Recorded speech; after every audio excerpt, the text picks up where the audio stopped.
വായിക്കുകയും കേൾക്കുകയും പലപ്പോഴും പ്രസംഗം ചെയ്തൊരു വാക്യമാണത്. യേശു കർത്താവ് ഒരു ശിഷ്യനോട് കൂടെ ഉണ്ടായിരുന്ന ആളോട് പറയുന്ന ഒരു വാക്കാണ്. അദ്ദേഹം അതിനോട് ചോദിക്കുന്ന പറയുന്ന ഒരു കാര്യമുണ്ട്. 21 വാക്യം ഇങ്ങനെയാ പറയുന്നത്: ശിഷ്യന്മാരിൽ വേറൊരുത്തനും കർത്താവിനോട് അവനോട്, കർത്താവെ, ഞാൻ മുമ്പേ പോയി എന്റെ അപ്പനെ അടക്കം ചെയ്യാൻ അനുവാദം തരണമെന്ന് പറഞ്ഞു. ഹല്ലേലൂയ, സ്തോത്രം. ഈ ഒരു ചോദ്യത്തിന് മറുപടിയായിട്ട് യേശു കർത്താവ് ശിഷ്യരോട് പറയുന്ന ഒരു വാക്കാണ്: നീ എന്റെ പിന്നാലെ വരിക, മരിച്ചവർ തങ്ങളുടെ മരിച്ചവരെ അടക്കം ചെയ്യട്ടെ എന്ന് പറഞ്ഞു. സ്തോത്രം. വളരെ ആ, അർത്ഥസമ്പൂർണമായ, അല്ലെങ്കിൽ വളരെ എന്താ പറയുക, യേശു കർത്താവ് ഓരോ ശിഷ്യന്മാരോടും പറയാൻ ആഗ്രഹിക്കുന്ന ഒരു വാക്കാണിത്. നിങ്ങൾ മരിച്ചവർ തങ്ങളുടെ മരിച്ചവരെ അടക്കം ചെയ്യട്ടെ, നീ എന്റെ പിന്നാലെ വരിക. അതായത് അവർ അവിടെ നമ്മൾ വ്യക്തമായിട്ട് പഠിക്കുമ്പോൾ നോക്കുമ്പോൾ കാണുന്ന രണ്ട് കാര്യങ്ങൾ: നമുക്ക് മരിച്ചുവെന്നും തോന്നിപ്പിക്കാം, മരിച്ചില്ലെന്ന് തോന്നിപ്പിക്കാം. അതായത് യേശു കർത്താവിന്റെ, അതായത് ശിഷ്യൻ ചോദിക്കുന്നത്, ഞാൻ എന്റെ അപ്പനെ മരിച്ചു കഴിഞ്ഞിട്ട് അടക്കം ചെയ്തിട്ട് വരാം. കാരണം അവിടെ മരിച്ചു എന്ന് പറയുന്നില്ല. അതുകൊണ്ടാണ് ആ ശിഷ്യൻ യേശുവിന്റെ കൂടെ ആയിരുന്നു. അപ്പനെ അടക്കം ചെയ്തിട്ട് മരിച്ചു കഴിഞ്ഞ ശേഷം അടക്കം ചെയ്തിട്ട് വരാം എന്നോ, അല്ലെങ്കിൽ മരിച്ചു കഴിഞ്ഞു ഞാൻ പോയി അടക്കം ചെയ്യട്ടെ, രണ്ടും വേണേ അവിടെ നമുക്ക് ചിന്തിക്കാൻ കഴിയും. കാരണം അങ്ങനെ ഒരു വാചകം അവിടെ കൊടുത്തിരിക്കുന്നത്. അതുകൊണ്ട് നമുക്ക് വ്യക്തമായിട്ട് അറിയില്ല, മരിച്ചോ ഇല്ലയോ എന്നും അറിയില്ല, മരിച്ചോ എന്നും അറിയില്ല. പക്ഷെ യേശു കർത്താവ് പറയുന്നത് മരിച്ചവർ തങ്ങളുടെ മരിച്ചവരെ അടക്കം ചെയ്യട്ടെ. കർത്താവ് അവിടെ പറയുമ്പോൾ രണ്ട് മരണത്തെ കുറിച്ച് പറയുന്നുണ്ട്. ഒന്നാമത് ആ അതായത് മരിച്ചവർ, ഫിസിക്കലി ഡെഡായ ആൾക്കാർ, ആ മരിച്ചവർ, അതായത് രണ്ടാമത്തെ മരണത്തെ കുറിച്ച് പറയുന്നത് ആത്മീയ മരണം സംഭവിച്ചവരെ കുറിച്ച്. അതായത് മരിച്ചവർ തങ്ങളുടെ മരിച്ചവരെ അടക്കം ചെയ്യട്ടെ. രണ്ട് മരണങ്ങളെ കുറിച്ച് സൂചിപ്പിക്കുന്നുണ്ട്. ദൈവത്തെ അറിയാത്തൊരു ജനം എന്ന് ഒരു അർത്ഥം കൂടി ഉണ്ട്. അതായത് ആത്മീയ മരണം സംഭവിച്ചവർ, ദൈവത്തെ വേണ്ടതുപോലെ അറിയാത്തൊരു ജനം എന്നൊരു അർത്ഥം കൂടി ഉണ്ട് അവിടെ. അങ്ങനെയുള്ളവർ തങ്ങളുടെ മരിച്ചവരെ അടക്കം ചെയ്യട്ടെ, നീ എന്റെ കൂടെ വാ, നീ എന്നെ ഫോളോ ചെയ്യ് എന്ന് പറയുമ്പോൾ അവിടെ നമുക്ക് ഓരോരുത്തർക്ക് മനസ്സിലാക്കാൻ കഴിയുന്ന ഒരു കാര്യം: ക്രിസ്തുവിനെ ഒരാൾ ഫോളോ ചെയ്യാൻ ആഗ്രഹിക്കുന്നെങ്കിൽ അവിടെ കൊടുക്കേണ്ട ഒരു വിലയെക്കുറിച്ചാണ് കർത്താവ് പറയുന്നത്. ഹല്ലേലൂയ. തങ്ങളുടെ മരിച്ചവനെ, അതായത് സ്വന്തം പിതാവാണെങ്കിലും മാതാവാണെങ്കിലും അല്ലെങ്കിൽ ആരാണെങ്കിലും എന്താണെങ്കിലും അതിനെ ഒന്ന് തിരിഞ്ഞു നോക്കാനുള്ള അനുവാദം കൊടുക്കാതെ നീ എന്റെ കൂടെ വാ, അല്ലെങ്കിൽ നീ എന്നെ അനുഗമിക്കുന്ന യേശു കർത്താവ് തന്റെ ശിഷ്യരോട് പറയുന്ന ഒരു വാക്കാണ്. അതായത് യേശുവിനെ അനുഗമിക്കാൻ ആഗ്രഹിക്കുന്ന ഒരു വ്യക്തി അവിടെ മുടക്കേണ്ടുന്ന ഒരു വിലയെക്കുറിച്ച് അവിടെ വ്യക്തമായിട്ട് കാണാൻ സാധിക്കും. Hallelujah, praise the Lord.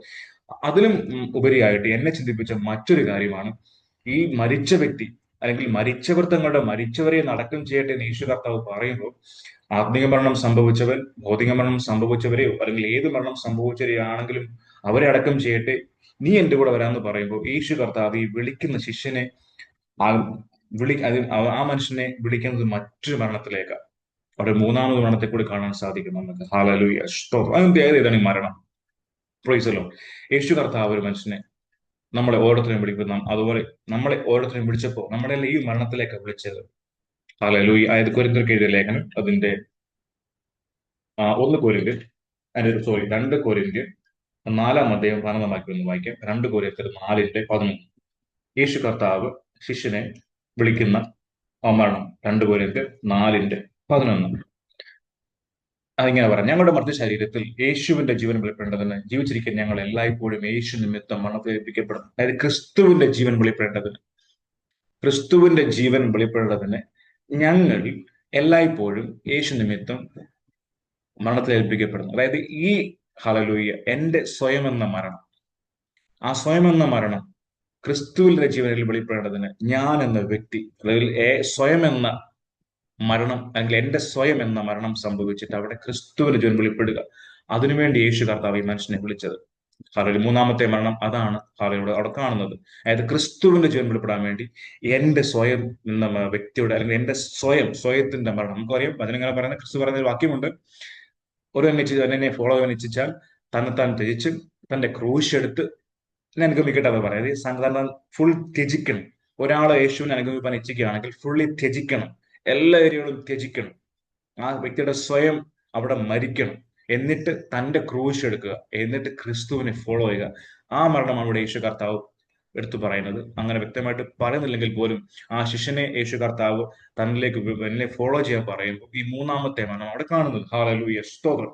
ഈ മൂന്നാമത്തെ മരണം, ഒരാൾ മൂന്നാമത്തെ മരണത്തിലേക്ക് പോകണമെങ്കിൽ എന്തൊക്കെ കാര്യങ്ങളാണ് ആ മനുഷ്യനെ, അല്ലെങ്കിൽ ഏതൊക്കെ ഏരിയയിൽ മരിക്കണം എന്നുള്ള ഒരു ഒന്ന് രണ്ട് കാര്യങ്ങൾ പറയാൻ ആഗ്രഹിക്കുന്നുണ്ട്. ഈ ഒരു ശിഷ്യനെ വിളിക്കുമ്പോൾ യഹൂദ മതാന, അല്ലെങ്കിൽ യഹൂദ ജാതിയായ ഈ മനുഷ്യൻ ക്രിസ്തുവിനെ ഫോളോ ചെയ്യുമ്പോൾ, ആ മനുഷ്യനെ യേശു കർത്താവ് മരണത്തിലേക്ക് വിളിക്കുമ്പോൾ ഏതൊക്കെ ഏരിയകളിൽ ആ മനുഷ്യന് മരണം സംഭവിക്കണം? കുറെ ഉണ്ടാവാം.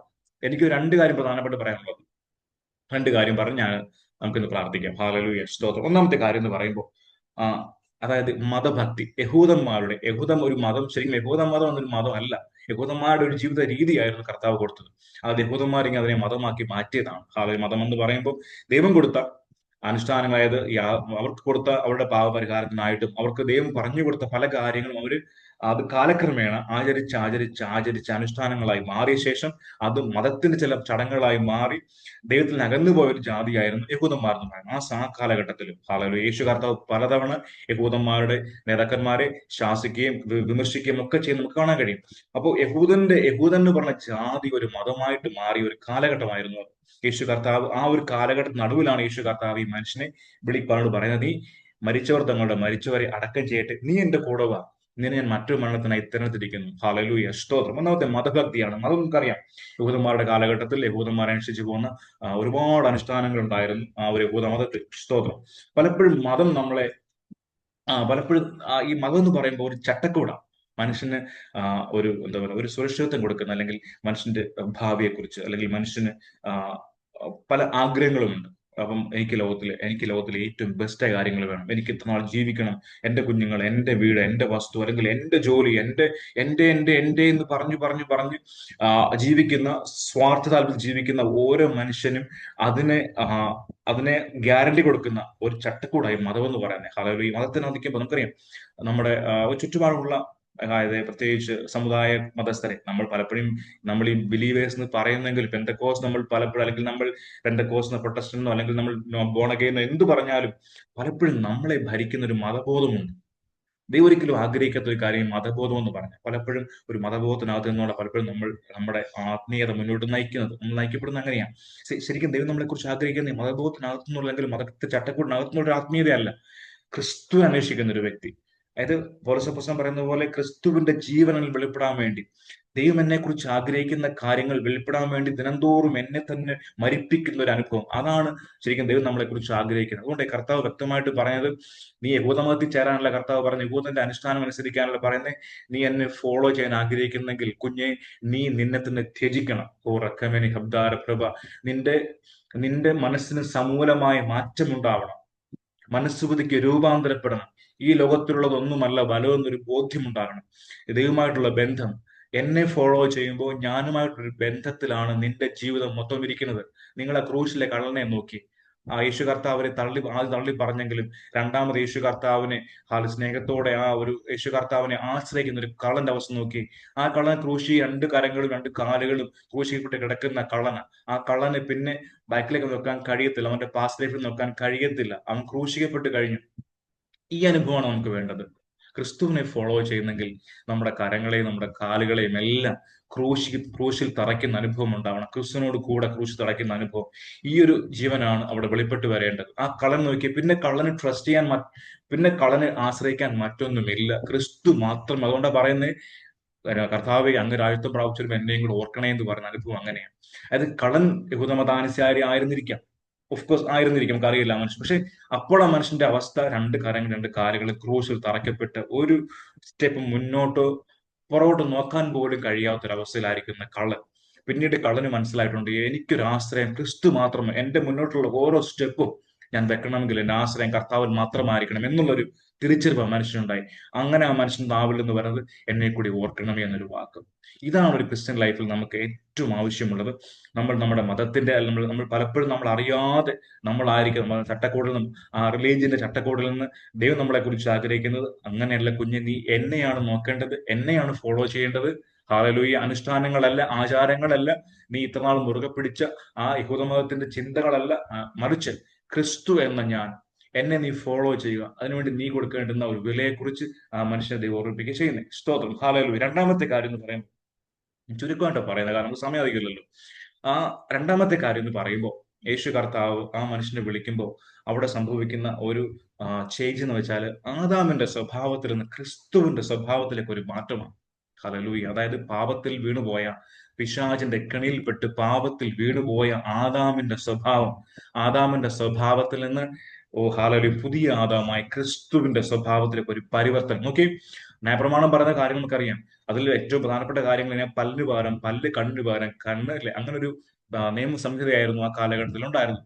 അതിലുപരി നമുക്കറിയാം, ആ സമയത്ത് ന്യായപ്രമാണം പറയുന്നത് വ്യഭിചാരം ചെയ്താൽ ആ വ്യക്തിയെ കല്ലെറിഞ്ഞു കൊള്ളണമെന്നാണ്. പക്ഷെ യേശു കർത്താവ് വന്നപ്പോൾ യേശു കർത്താവ് പർവ്വതപ്രസംഗത്തിൽ നടത്തുന്ന കാര്യങ്ങൾ നോക്കി, വ്യഭിചാരം ചെയ്യേണ്ട, ഫിസിക്കലി ചെയ്യേണ്ട ഒരു സ്ത്രീയെ മോഹം കൊണ്ട് നോക്കിയാൽ, മോഹിക്കേണ്ടതിന് അവളെ, അതിൽ അവളെ മോഹിക്കേണ്ടത് നോക്കിയാൽ ഡൺ, ഇറ്റ്സ് ഡൺ, വ്യഭിചാരം ചെയ്തു. അത്രത്തോളം ഒരു മോറൽ ലൈഫിന്റെ ഒരു ഹയസ്റ്റ് സ്റ്റാൻഡേർഡ് നിൽക്കുന്ന അനുഭവങ്ങളിലേക്ക് യേശു കർത്താവ് ശിഷ്യനെ വിളിക്കുന്നത്.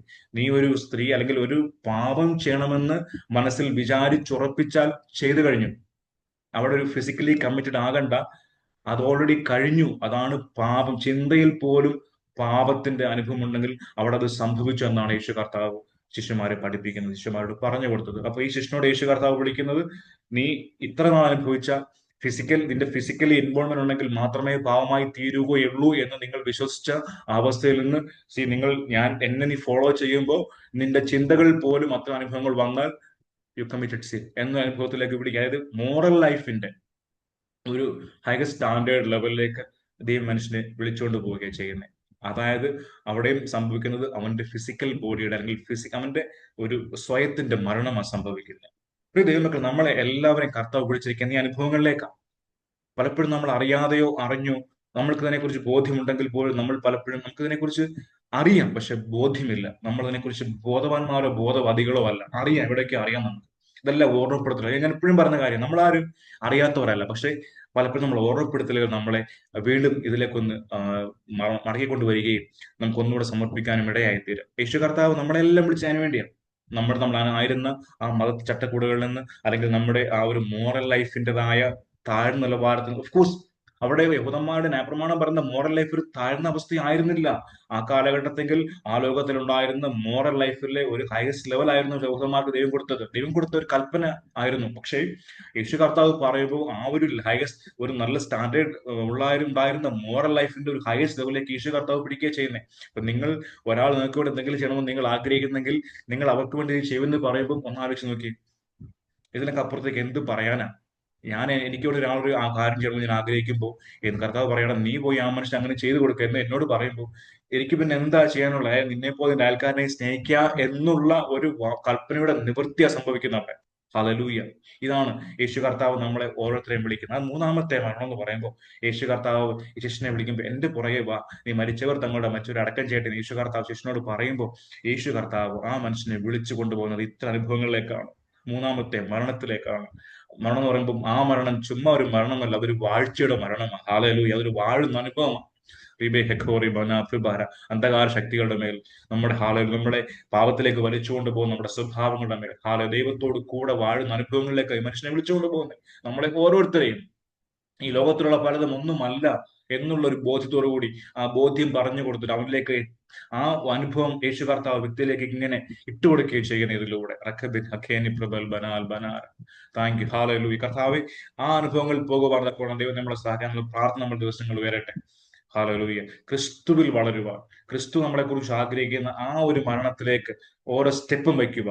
അത് നമ്മുടെ പിടിച്ചിരിക്കുന്ന മതത്തെ ചട്ടക്കൂടുകളാകട്ടെ, അതല്ല നമ്മുടെ സ്വയത്തിന്റെ അനുഭവങ്ങളാകട്ടെ, അതിനെല്ലാം മറികടന്നുകൊണ്ട് ദൈവം നമ്മളെ കുറിച്ച് ആഗ്രഹിക്കുന്നു ആ ക്രൂശിലെ കള്ളനെ പോലെ, എനിക്ക് എന്തെങ്കിലും വേണമെങ്കിൽ ക്രിസ്തു അല്ലാതെ ഒന്നുമില്ല എന്നുള്ള ബോധ്യത്തിൽ, എന്റെ ഒരു പ്രവൃത്തിയും ഒരു പരിപാടിയും നടക്കത്തില്ല എന്നുള്ള തിരിച്ചറിവിൽ എനിക്ക് എന്തെങ്കിലും ഒരു സ്റ്റെപ്പ് മുന്നോട്ട് വെക്കണമെങ്കിൽ ക്രിസ്തുവിനെ നോക്കുക, എന്റെ കർത്താവായ ക്രിസ്തുവിൽ വസിക്കുക എന്നുള്ളതല്ലാതെ മറ്റൊന്നുമില്ല എന്നുള്ള തിരിച്ചറിവിൽ മുന്നോട്ട് നീങ്ങുക. അത് ജീവിതത്തിന്റെ ഏത് കാര്യങ്ങളായി പോകട്ടെ, അത് ആത്മീയമോ സാമ്പത്തികമോ ശാരീരികമോ മാനസികമോ ഏത് സിറ്റുവേഷനുമായി പോകട്ടെ, അവിടെയെല്ലാം കർത്താവാണ് എന്റെ, ഹല്ലേലൂയ, കർത്താവ് എന്നുള്ള തിരിച്ചറിവിൽ ഈ ദിവസങ്ങളിൽ മുന്നേറുവാൻ തക്കോണം ദൈവം നമ്മളെ സഹായിക്കട്ടെ. അതിനുവേണ്ടി ദൈവം നമ്മളെ സഹായിക്കട്ടെ. പരിശുദ്ധാത്മാവിനുള്ള കൂട്ടായ്മ നമുക്ക് വളരുവാനിടയാകട്ടെ എന്ന് പ്രാർത്ഥിക്കുന്നു, ആഗ്രഹിക്കുന്നു. ഈ വചനങ്ങളാൽ ദൈവം നമ്മളെ സഹായിക്കുമാറാകട്ടെ. നമുക്ക് ഹല്ലേലൂയ, അവിടുത്തെ സാക്ഷ്യം പോലെ പ്രമോദന സമയത്തായിട്ട്